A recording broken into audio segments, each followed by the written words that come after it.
best concert or dream concert. I once saw AC/DC open up for the Rolling Stones. How about that? I think it should have been the other way around. All Toronto at SARS stock. It was SARS stock. It was Brian Johnson, actually, I had a lady friend with me at the time, and we brought a banner. We actually smuggled our way to the point where we got to the 12th row in a concert of 450,000 people in what was called, Canada's Woodstock, biggest rock concert in the history of Canada. Only time I've been in Canada.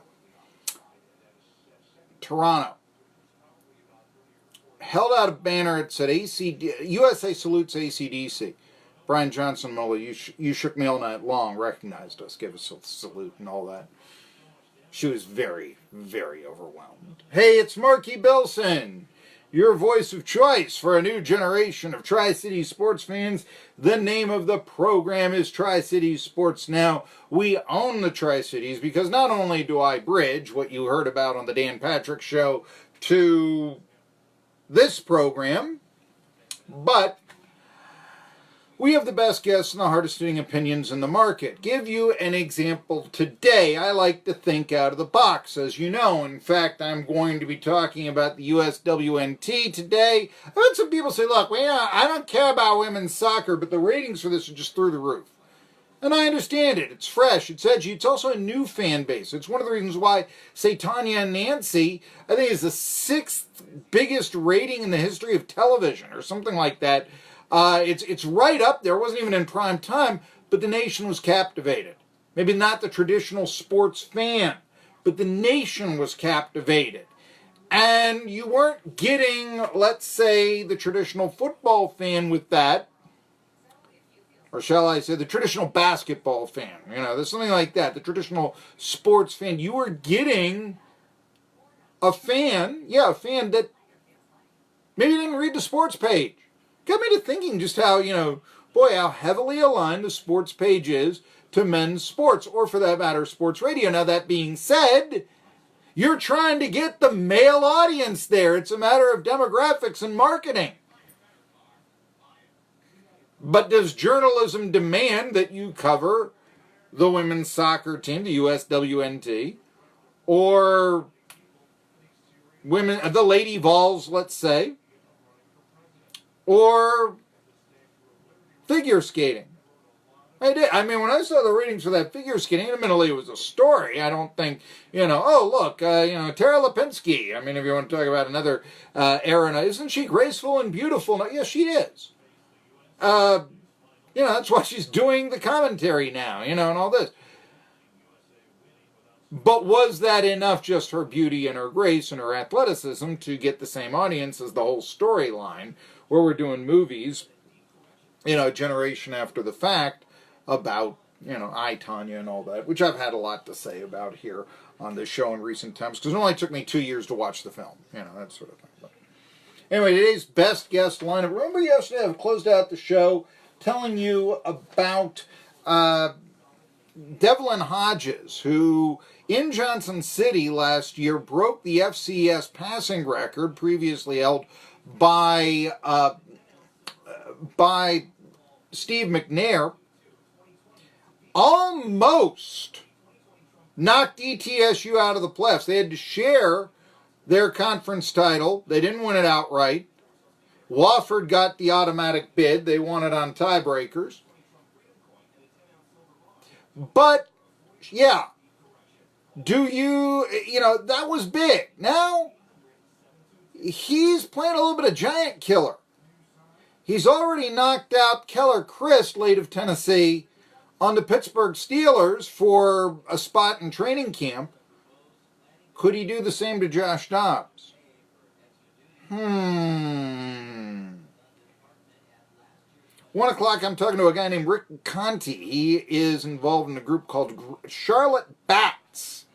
They want to bring Major League Baseball to Charlotte. That'd be our closest Major League Baseball team if they are successful. 1:15, he's in the futures game. Will Craig, Indianapolis Indians, AAA Pirates farmhand, late of Science Hill High School by way of Wake Forest University. Will Craig joins me. What's it like seeing, Josh Bell at 3 home runs? I'm trying to make the Pirates as a first baseman. Wait a minute. This guy's starting in the All-Star game and just hit his 26th home run of the year. And if he hits 5 more before the break, he ties Willie Stargell for the team record in terms of home runs hit in the first half before the All-Star break. Stargell had 31, I think it was, in 71 when the Pirates won the World Series. Not their last championship, that was 79, but haven't been back to the series since. Right. Will Craig lead them to it one day? There you go. But the story that women's national soccer team, they won 2-1 against England. The great penalty kick save by Ashlyn Harris, making him forget about Hope Solo, at least for a moment. The offsides penalty that won the game, the replay overturned it, that sort of thing. England wins United States beats England 2-1. But that's the thing. I think there was a lot of people around here that would like to have seen England win. And I don't think that that's totally comprised of cranky conservative types, shut up and play, that sort of thing. Because prior to the game, Newsweek, it's still around. It's online only, but it's still around. But Newsweek's Dan Kansian wrote a story. You know what the headline was? It's still up. You can read it. American soccer team is so arrogant, even a French want England to win. That's arrogant. Why? Well, we know why, okay? I'm not asking incredulously as if, I can't imagine. No, on many accounts, the USWNT should be a team of champions. Now, let me give you this, okay? Let's look at both sides of the coin. They should be looked at as a team of champions and representing some of the best in America, and dare I say progressive America, which in conservative East Tennessee might be frowned a little bit upon, but maybe it shouldn't be, because although look, sports are about stats, not sexuality. Joe Namath or somebody like that might disagree, but you know what, even that's a cheap shot right there. But isn't it time in a free country a gay athlete be able to not cower in fear over who they are? I mean, I'm going to ask you the different, and I know, there are people that may have religious or something, but ultimately, okay, Ali Krieger, Ashlyn Harris, they've been dating 9 years, they're going to get married, so yeah, it's going to be a same-sex marriage, all that, but they found each other, Why really should we not be as happy for them as we are for, say, Danica Patrick and Aaron Rodgers? And both of those are stories. From my journalistic sensibilities, they're stories, okay? In fact, Megan Rapinoe has actually said, you can't win a championship without gays on your team. It's pretty much never been done before, ever. Science right there. Now, it makes you think. It really does. And I'm not sure that I necessarily agree with her because, yes, I do think that there are different cultures, let's say in women's sports, than there are in men's sports. We can discuss what they are and such, but I'm wondering, having been in locker rooms and all this, I